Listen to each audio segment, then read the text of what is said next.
नमो अर्हन्ताणं नमो सिद्धाणं नमो आयरीयाणं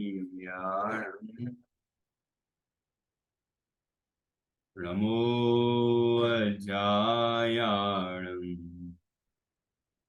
नमो लोय सव्यसाहुणम्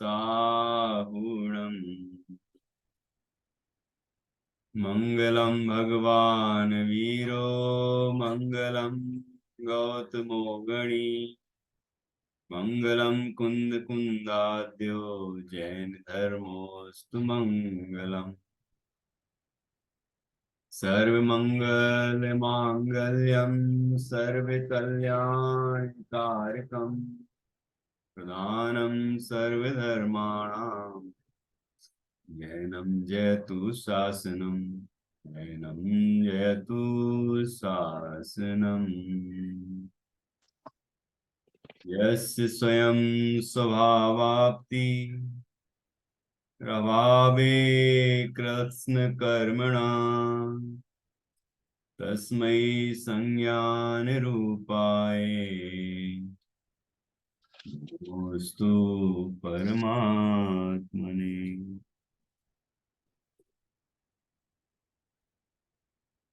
आचार्य श्री पूज्यपाद स्वामी द्वारा रचित यह स्टोपदेश नामक ग्रंथ है। इसके 22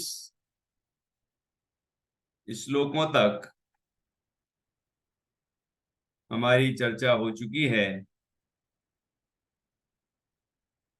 इसके आगे आज हम चर्चा करेंगे। यहाँ प्रारंभ से ही जो आचार्य ने प्रश्न किया, यस्य स्वयं स्वभावाप्तिरभावे कृत्स्न कर्मणा तस्मै संज्ञान रूपाय जिनाय नमोस्तु परमात्मने। ये जो मंगलाचरण है इसमें ही इसके पूरे ग्रंथ बंधा हुआ है और अगले अगले प्रश्न पैदा होते चले जा रहे हैं। तो अभी जो प्रकरण है इसके बीज वहां से ही शुरू हुए। ये जो श्लोक है देखिए, ये मंगलाचरण। यहाँ पूछा कि स्वयं स्वभाव की प्राप्ति कैसे हो सकती है। भगवान को जो भगवत दशा प्रकट हुई वो भी तो हमारे और आपकी तरह ही इस संसार में मनुष्य गति के जीव थे। उन्होंने कैसे इस मनुष्य पर्याय में अपने स्वभाव की उपलब्धि की, ये प्रश्न उत्पन्न होता है। और वो भी स्वयं स्वभाव की प्राप्ति की, अर्थात किसी का कोई सहयोग नहीं। तो कई प्रश्न उत्पन्न हो जाते हैं कि किसी का कोई बाहर बाहर में किसी ने कुछ किया होगा, कि कोई व्रताधिक किए होंगे या कोई और बाहर की चीजें की होंगी, तब जाके कुछ स्वभाव की उपलब्धि हुई होगी। लेकिन यहाँ तो लिखा है कि स्वयं ही स्वभाव की प्राप्ति हो गई।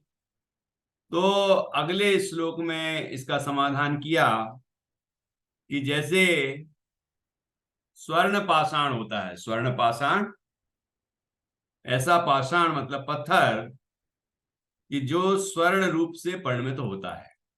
पहले पाषाण है वो, फिर खदान में पड़ा पड़ा पड़ा पड़ा जमीन के अंदर वही पाषाण स्वर्ण बन जाता है, तो उसको ही स्वर्ण पाषाण कहते हैं। तो वो कैसे स्वर्ण बनता है, उसके स्वयं के द्रव्य क्षेत्र काल भाव से स्वयं ही वह स्वर्ण पाषाण स्वर्ण रूप से परिणमित होता है। उसमें किसी का कोई कर्तृत्व नहीं होता। ऐसे ऐसे आत्मा भी स्वयं के उपादान से, योग्य उपादान से परमात्म दशा की प्राप्ति करता है। या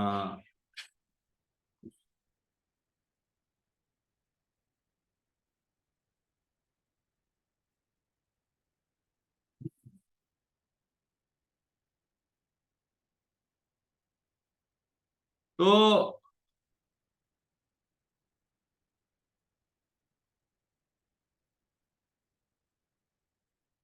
तो क्या बाहर में कोई निमित्त नहीं होता? जैसे कि वहां जब जिस खदान में रहता होगा वो स्वर्ण पाषाण, तो वहां की का जो वातावरण है, जो वहां की और भी चीजें हैं जो वहां पड़ी होंगी, तो वो क्या उसमें निमित्त नहीं बनती होंगी?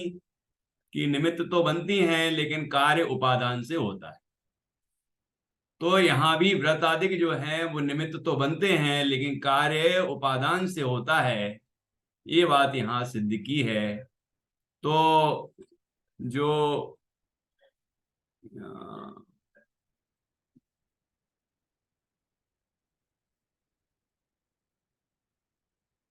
पता नहीं क्या हो गया।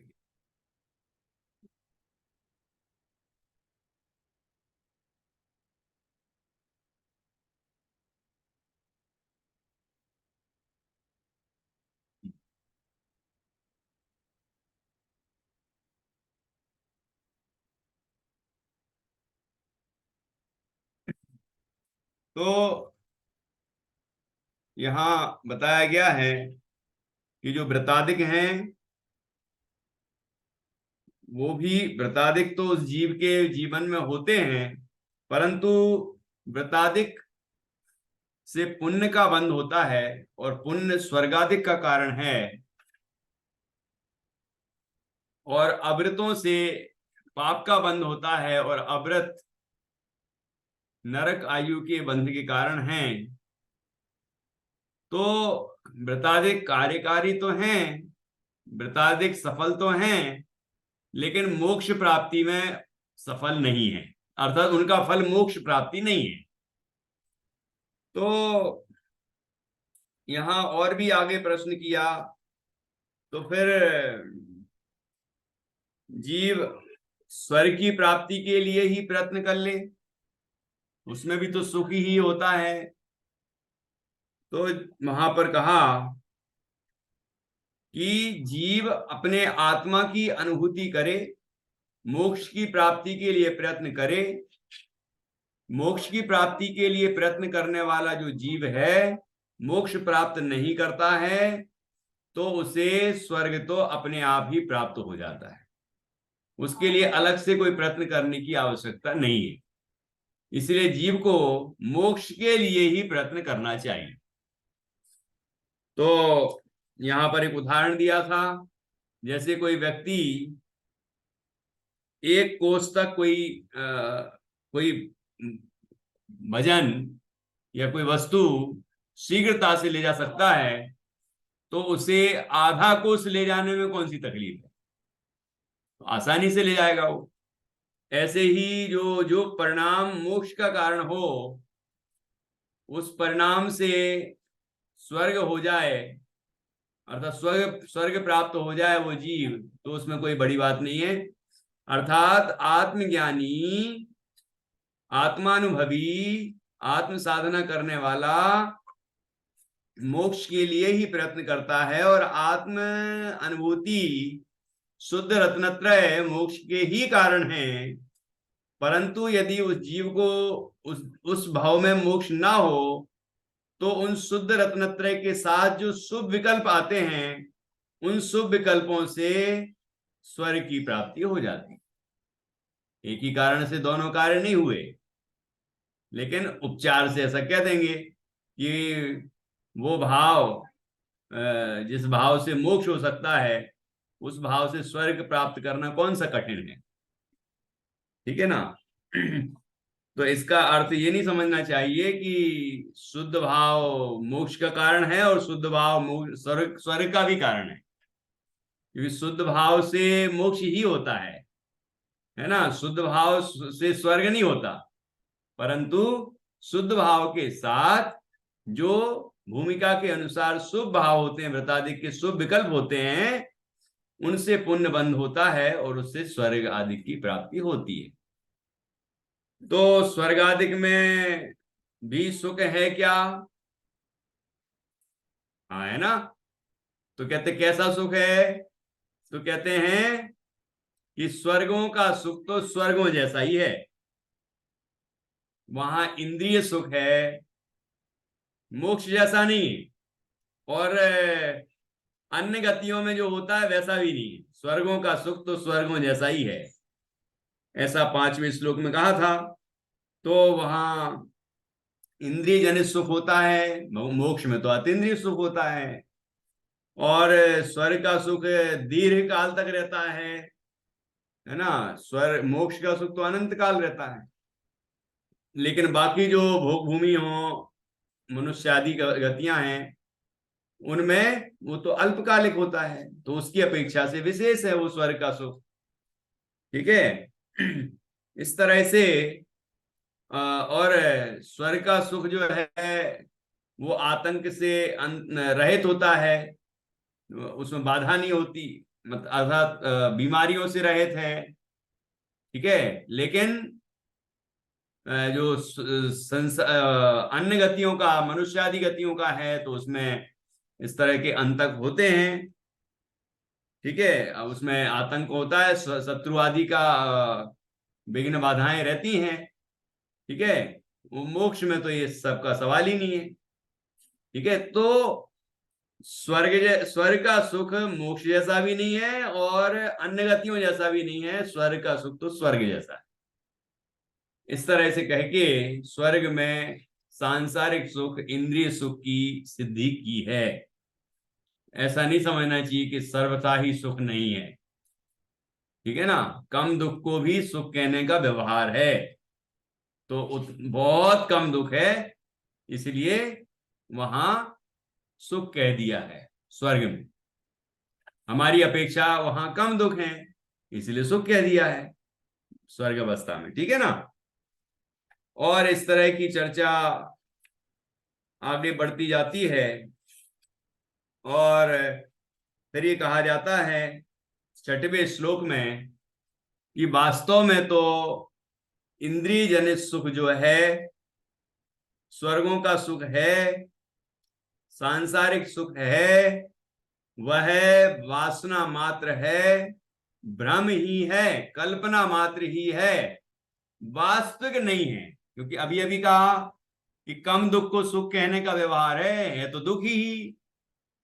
वहां आकुलता है, बाधा सहित है, विनाशिक है, पराधीन है इंद्रिय सुख, इसलिए वो वस्तुतः दुख ही है।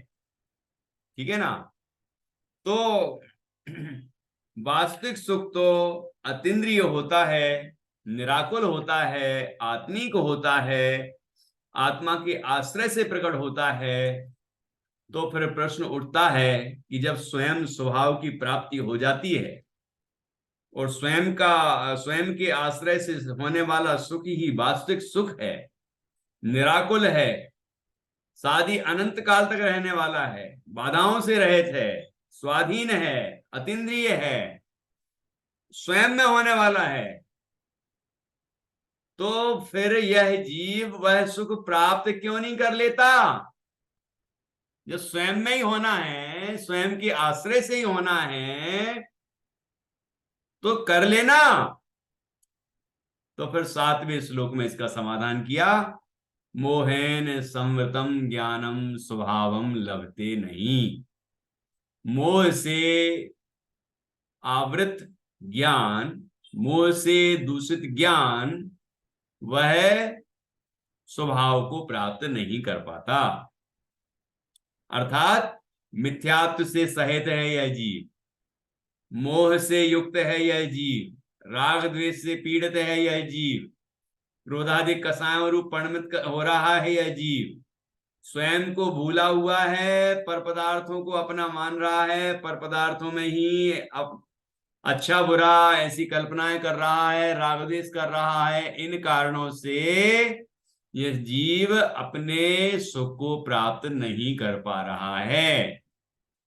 और मोह का कारण क्या है कि अज्ञानता, अर्थात वास्तविक ज्ञान नहीं है। वस्तु के यथार्थ स्वरूप का ज्ञान करे कि मैं शुद्ध चैतन्य तत्व हूं, मैं शरीर आदि से भिन्न हूं, तो जीव को सच्चा सुख प्राप्त हो। लेकिन वस्तु के सही स्वरूप को जानता नहीं, स्वयं को पहचानता नहीं, पर से भिन्न अपने को जानता नहीं, भेद विज्ञान करता नहीं, इस कारण से ये मोह और अज्ञान के कारण से यह जीव इस संसार में भटक रहा है और दुखी हो रहा है। तो किस किस तरह से जीव पर के सच्चे स्वरूप को नहीं जानता, वो पर में अपनापन करता है।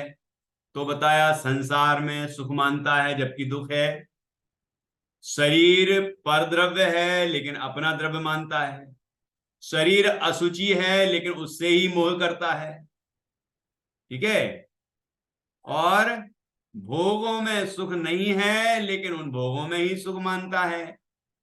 तो संसार, शरीर और भोग ये सब निस्सार हैं, लेकिन इनको ही सारभूत मानता है।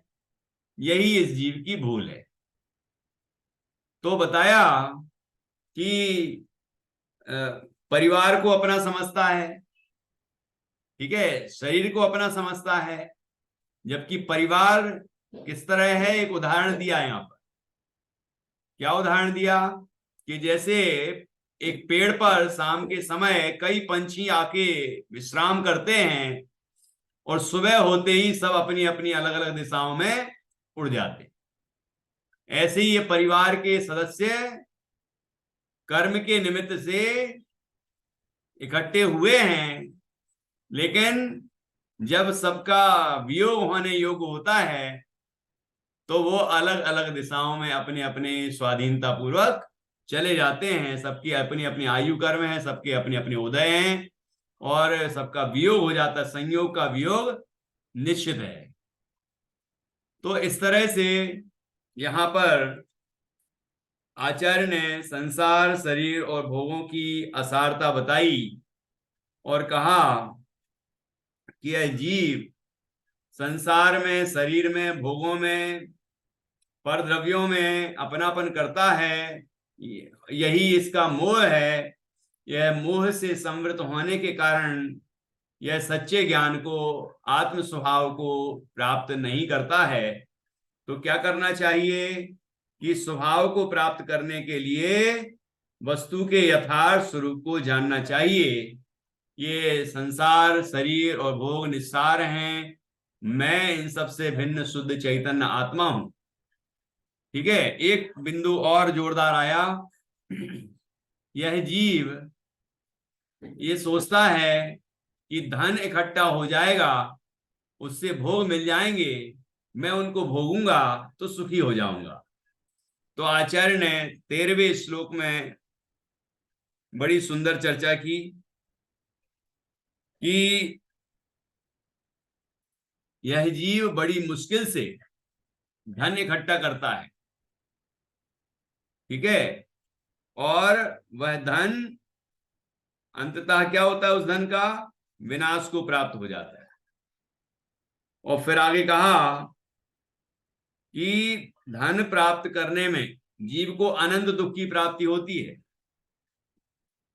और उससे अधिक अनंत दुख उसके संरक्षण में होता है, और उससे भी ज्यादा अनंत गुणा अनंत दुख उसके विनाश पर होता है, क्योंकि संयोग का वियोग तो निश्चित है ना। धन आया है तो जाएगा निश्चित रूप से, चाहे खर्च हो जाए, चाहे चोर चुरा ले जाए, चाहे तिजोरी में पड़ा रह जाए और हम निकल लें यहां से, वियोग तो होगा ही होगा, है ना। तो कहा कि तीनों ही अवस्थाओं में अनंत दुख रूप है, इसलिए उसमें सुख मानना ये हमारा भ्रम है।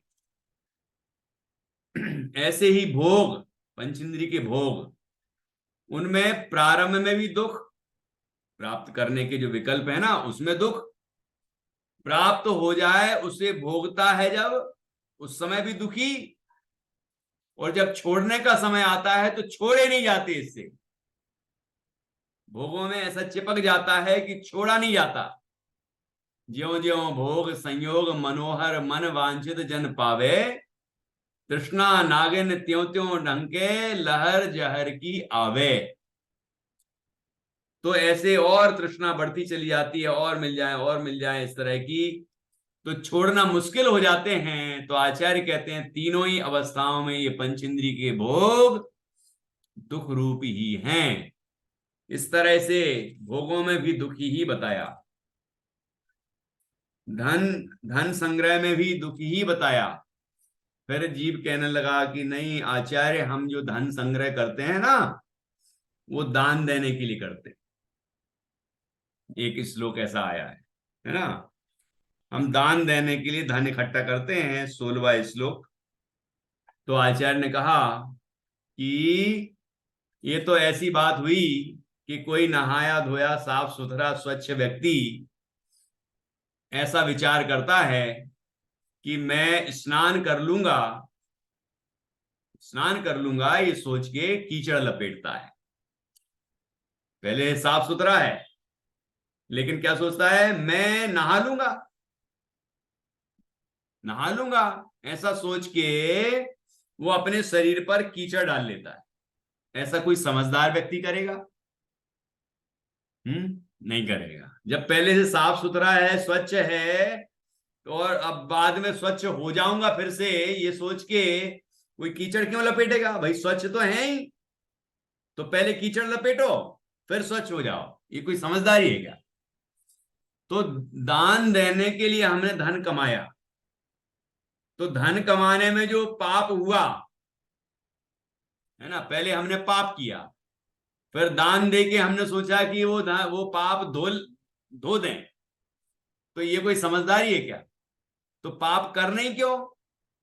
दान देने के लिए धन कमाना नहीं है, क्योंकि भोगों के लिए तो समझ लिया जीव ने कि भोगों के लिए कमाने से क्या लाभ, क्योंकि भोग तो दुख रूप हैं। तो बहाना करने लगा कि नहीं नहीं, मैं दान के लिए धन इकट्ठा करता हूं, धन कमाता हूं। तो कहते जरूरत नहीं है ना। ये तो बात ऐसी है, गृहस्थ है, उसको मजबूरी में आजीविका करनी पड़ती है, धन कमाना पड़ता है। तो उस धन में से जो कमाया हुआ धन है, वो अपने भोग सामग्री में ना लगाकर, भोगों में ना लगाकर, उसे त्याग में लगाए, उसे धर्म कार्यों में लगाए, उसे उसका दान करे। ठीक है ना, धर्म प्रभावना आदि जो भी कार्य हैं उनमें लगाए, साधर्मी के सत्कार में लगाए। ठीक है ना। तो उसके लिए उपदेश है, जिसके पास है, जो अपनी आजीविका के लिए कमा रहा है, उसके लिए उपदेश है कि वो इन कार्यों में लगाए। लेकिन ये उपदेश जिनवाणी में नहीं है कि दान देने के लिए धन कमाए। ठीक है ना। ऐसा बड़ा सुंदर यहाँ पर विषय आया है। तो अर्थात किसी भी प्रयोजन से धन कमाना योग्य नहीं है, ये बात कही है। एक बड़ा सुंदर उदाहरण आया था संसार के संबंध में, कि संसार में क्या स्थिति हो रही है। कि जैसे कोई व्यक्ति जंगल में बैठा है, पेड़ के ऊपर,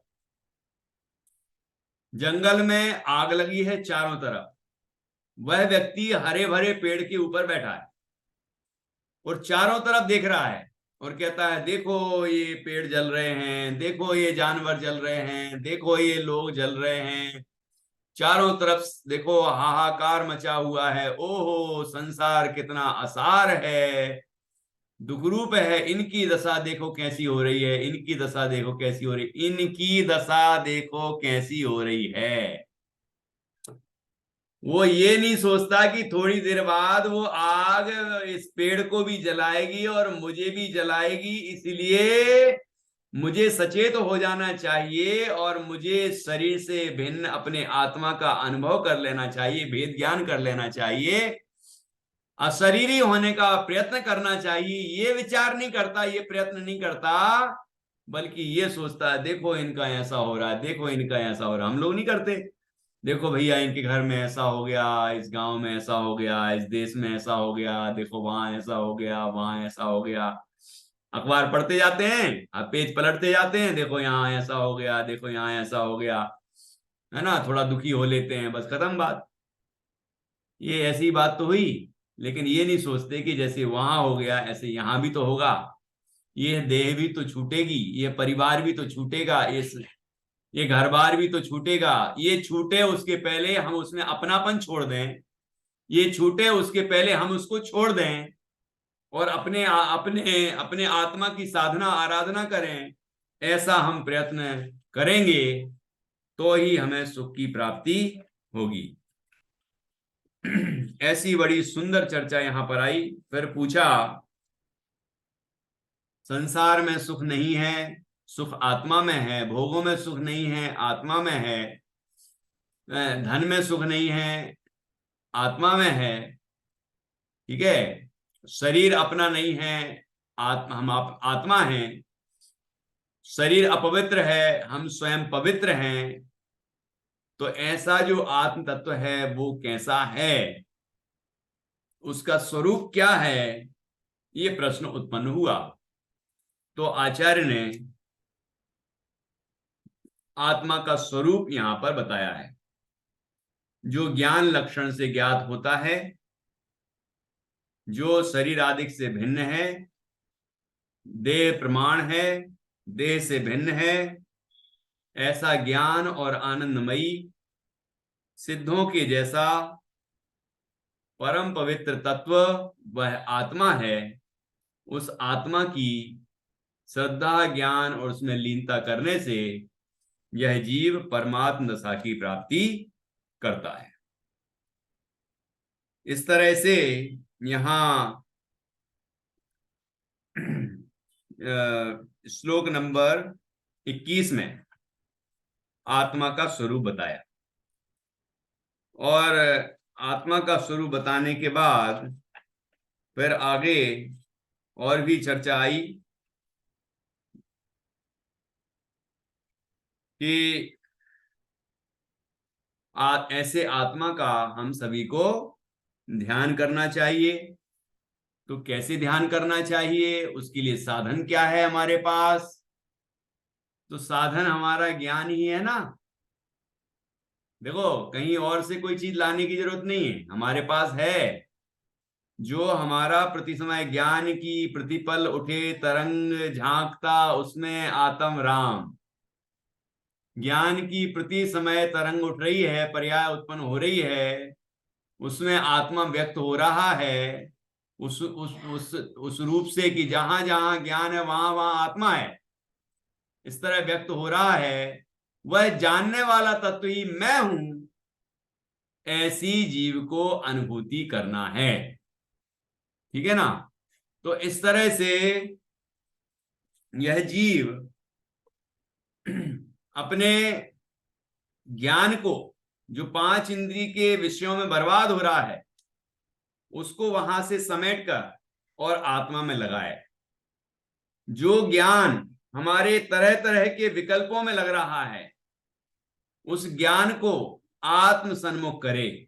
ये जिनने समय सार जी का स्वाध्याय किया है, जिनने प्रवचन सार जी का स्वाध्याय किया है, उन्हें जगह जगह उन ग्रंथों का की झलक प्राप्त हो जाती है। जहां इंद्रिय सुख सुख नहीं है ये बात आई, तो वहां प्रवचन सार जी की झलक मिल जाती है। यहां पर समय सार जी की झलक मिल जाती है कि किस तरह से जीव अपने ज्ञान को आत्म सन्मुख करे। पंचेंद्रिय और मन के द्वारा जो ज्ञान इधर उधर पंचेंद्रिय के विषयों में जा रहा है, उस ज्ञान को समेटकर ज्ञायक में लगाए, ये मति ज्ञान को आत्म सन्मुख किया। और फिर श्रुत ज्ञान, जो हमारे मन में विचार चल रहे हैं, ठीक है, विचार चल रहे हैं, उनसे उपयोग को वहां से हटाए, इधर उधर से के जो विचार चलते हैं, और एक शुद्धात्मा में लगाए। तो इस तरह श्रुत ज्ञान को आत्म सन्मुख किया। मति ज्ञान और श्रुत ज्ञान को आत्म सन्मुख करता है, अर्थात आत्मा को जानने में अपने उपयोग को लगाता है, तो उस आत्मा की अनुभूति प्रकट हो जाती है। इस तरह से यहां अपने जो ज्ञान है, अभी वर्तमान में प्रकट ज्ञान है हमारा, उस ज्ञान को किस तरह हम आत्म सन्मुख करके आत्मा में लीन हो जाएं, ये सुंदर चर्चा यहाँ 22वें श्लोक में की गई है। और हमारे 22 श्लोक हो गए थे। वैसे तो 23 भी हो गया है, लेकिन एक बार और कल देखेंगे। अभी देखता हूं, एक बार पढ़ लेते हैं। यदि ये विषय समझा नहीं होगा तो इसको समझ लेंगे, क्योंकि मेरे इसमें जो निशान लगा हुआ है वो 24 पे लगा हुआ है, मतलब 23वां भी हो गया होगा। तो एक बार और फिर भी देख लेंगे इसको। अज्ञान की अर्थात ज्ञान रहित शरीर आदि की उपासना सेवा अज्ञान देती है, अर्थात अज्ञान की उपासना से अज्ञान की प्राप्ति होती है। और ज्ञानी सेवा ज्ञान देती है, ज्ञानी की कौन से सेवा स्कूल क्या, जा रहे हो? कौन मतलब से स्कूल जा ज्ञानी रहे हो? पुरुषों की सेवा से लक्ष्य।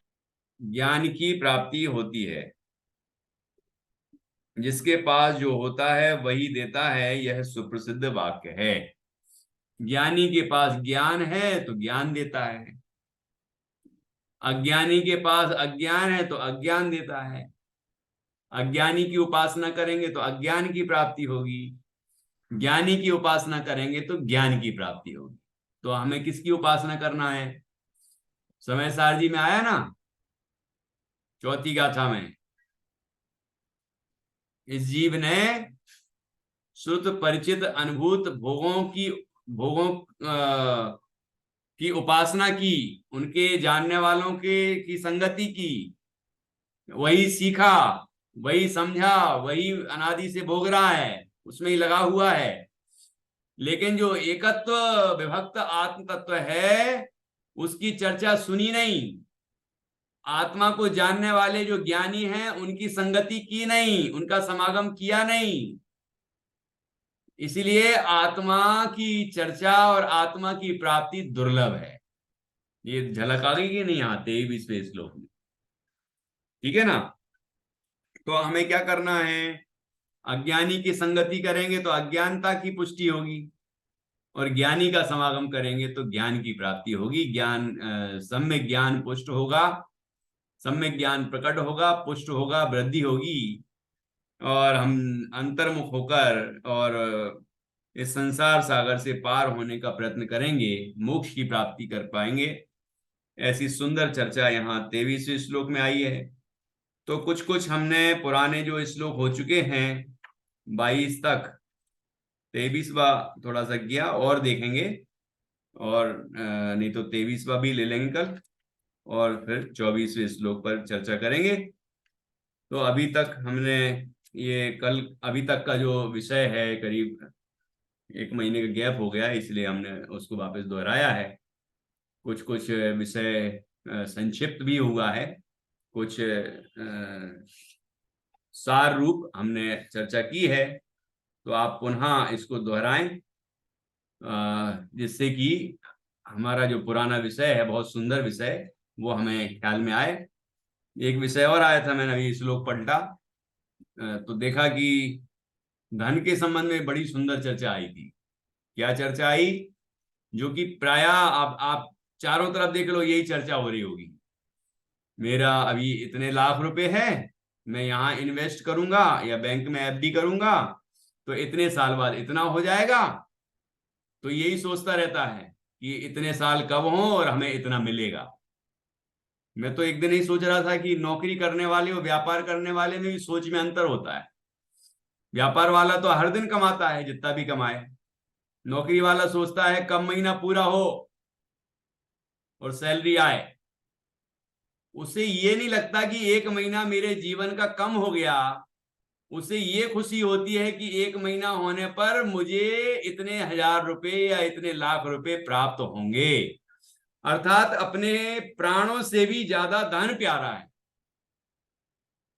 अपने जीवन से भी ज्यादा धन प्यारा है इस जीव को। ये कैसी वासना है इसके प्रति, हम सबको इसका स्वरूप समझना चाहिए और वहां से विरक्त होना चाहिए, क्योंकि धन कमाने में, उसके संरक्षण में और उसके नाश में उत्तरोत्तर अनंत गुणा दुखी ही है। सुख नहीं है, सुख तो केवल आत्मा की अनुभूति में ही है।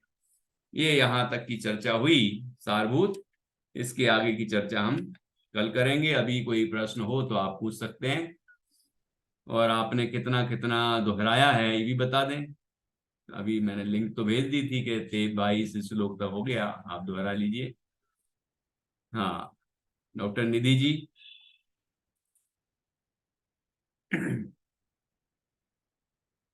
हम्म,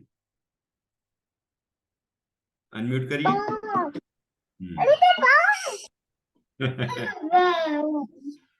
भैया जी जो पहले ऑनलाइन ही पर सुन रही थी ना, जो सुना उतना ही था, रिवाइज करके नहीं आई। अगर आपने सारा रिवाइज करवाया तो थोड़ा ऐसे फील हो गया है कि इस ग्रंथ में ये बातें आई है। हाँ, ठीक है, मैंने कोशिश की है कि ज्यादा से ज्यादा विषय कवर हो जाए रिवीजन में, लेकिन अ, थोड़ा बहुत तो छूट भी गया होगा, तो आप लोग और प्रयत्न करिए। मंजूषा जी, आपने अभी तक की सारी क्लासें सुनी है? सुनी मैंने। आवाज हाँ, आ रही क्या? हाँ रही, पर बोलिए। तबीयत अच्छी नहीं है। तबीयत अच्छी नहीं है। अच्छा, बाईपास सर्जरी हो गई है। अच्छा, अच्छा। बाईपास सर्जरी हो गई। अभी बेड रेस्ट है 3 महीने तक। पर मैं हम्म, सुनती हूँ, पर आगे पीछे हो गई है। हाँ, हाँ, हाँ, आगे पीछे हो गई। और अब पंडित जी का भी चल रहा है ना स्टोपदेश। हाँ, अभी शुरू हो गया। शुरू हो गया है, उधर भी सुनती हूँ। अच्छा, यूट्यूब पर जाके। हाँ, हाँ, बेड रेस्ट ही है। और ज्यादा बैठने का नहीं, सोकर सोने में थोड़ा प्रमाद लगता है मुझे। कि जिनवानी चल रही है, हम कैसा हम्म, सो के सुनेंगे। इस वास्ते भी थोड़ा मेरा आगे पीछे हो गया है। हम्म। हाँ। ये अभी असल। एक हम्म, एक एक महीना हो गया बाईपास सर्जरी होके। अच्छा, अच्छा। 12 तारीख को। हम्म, कुछ चीजें अशक्य होती हैं, मतलब ये स्थिति ऐसी है कि जैसे मान लीजिए कोई व्यक्ति बीमार हम्म, है ना, तो वो हाँ। बेड से उठ नहीं पा रहा है, तो वो ऐसी जगह पे यदि वो जिनवाणी सुनता है तो उसे दोष नहीं होना चाहिए, है ना। प्रमाद नहीं लगता। हाँ, लेकिन प्रमाद का उसमें दोष। अपन जितना सावधान हो सकें, जितना अच्छे से बैठ सकें, हाँ, या लेटने में भी जितना अधिक सावधान रह सकें हम, और हमारे अंदर विनय का भाव उस समय भी रहना चाहिए। ये मजबूरी लगना चाहिए कि हमें चाहिए। कि शास्त्र नहीं लेते हैं। हाँ, शास्त्र तो नहीं ले सकते। मैं सुनती हूँ तो शास्त्र नहीं लेती हाथ में। हाँ, नहीं, सही। शास्त्र नहीं लेती।